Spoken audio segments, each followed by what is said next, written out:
մոտեցումը եւ այդ անկալումը բերեց վերջի վերջո նրան, որ երկրի հերոսը ոչ թե զինվորն է, որ խրամատում պահում է երկիրը,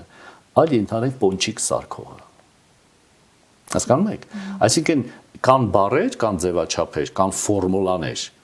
որոնք պետությունը հնչեցնելով նաև ցույց է տալիս նշաձողը։ Այսինքն այն թելադրանքը, որը, այսինքն այն իմպերատիվը, որ պետությունն է պարտադրում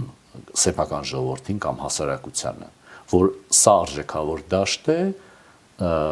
սա ընդհանրեն մերժելի երևույթներ են։ Այսինքն այլ կերպ նորից գալիս ենք այն թեզին, որ հասարակությունը ինքնին իր մեջ չի կարող հարթնացնել այդ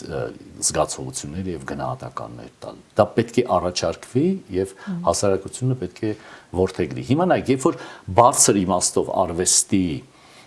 բանաձևումները չեն առաջարկվում պետության եւ իշխանության կողմից հասարակությունը սկսում է շոշափելով